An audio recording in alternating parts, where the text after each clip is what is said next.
Greg Palkot has more on all of this. He's live in London. Good morning, Greg. Good morning, Dana. Yeah, while talks go on in an attempt to end the war in Ukraine, the war itself rages on in new and unprecedented ways. Over the weekend, Ukraine launching drones targeting 4 military bases across Russia. Over 40 long-range bombers claimed to have been hit. That would basically be a third of Moscow's bomber fleet. Unprecedented also, according to Keane, because many of the drones were launched from trucks driven into Russia secretly. The drones fired remotely. Those involved said to have gotten back out of the country. In addition, 2 key bridges in Russia were also knocked out, leaving trains derailed, casualties, and destruction. Moscow also active, however, with its biggest joint air attack of the war. Nearly 500 drones plus missiles fired. A Ukrainian military base, one of the targets, leaving 12 soldiers killed and 60 injured. As for those talks in Istanbul, yes, they're apparently already over. Ukraine saying Russia handed over a memo outlining their idea of a peace plan. A new release of prisoners is also said to be prepared as the dust is settling from a very complex and a very nasty weekend of war. Dana. And right before these ceasefire talks, Greg Palkot, thank you. So General Jack Keane is here on this, and General, nice to have you on today, especially today. From what I understand, they were driving semi-trucks in different parts of Russia. Some of this in the far eastern part of the country that would really not expect a hit in that part, and they launched drones from these trucks as they were mobile. You know, General, sometimes in these conflicts, they only subside when both sides are tired of fighting. Do you get any sense now that we've reached that point on behalf of Ukraine and Russia? Well, certainly the Ukrainians are going to continue to fight as long as there's Russian troops on their ground.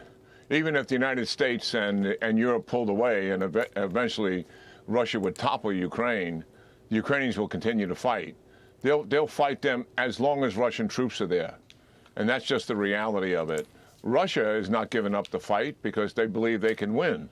Even though 39 months into this thing, they haven't been able to take Ukraine. Think about that. That's how long we fought in World War II to get rid of the Nazis in Europe. Yeah. So it's really quite remarkable. But to underscore this drone strike, to say it's brilliant may be a little bit of an understatement. 5 airfields were targeted, 4 were successful.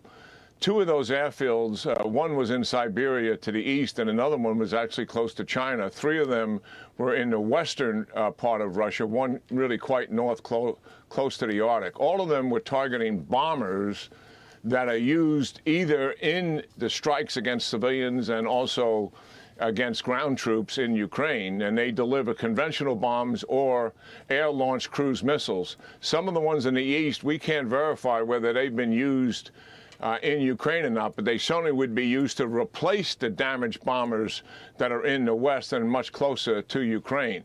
The operation is brilliant because the Ukrainians contracted Russian drivers. They drove the trucks. No Ukrainians involved. They contracted Russian containers.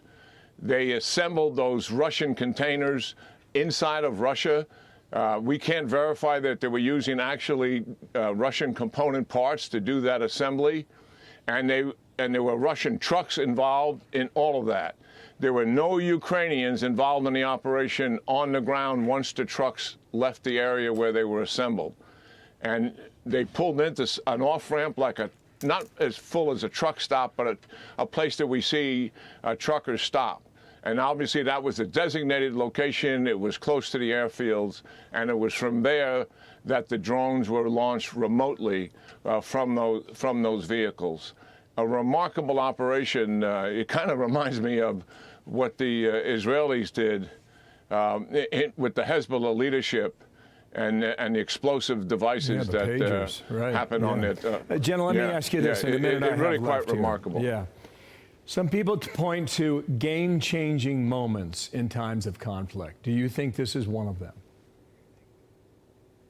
I don't think it turns the war around, but it certainly indicates Ukraine's resolve to defend this nation, their nation, and what Russia is doing to them, and the horror they've inflicted on this regime. That they're going to fight back with everything that they can, and at times when they don't have all the means, they don't have all the weapons that Russia has, what they do have is brain power and innovation and creativity.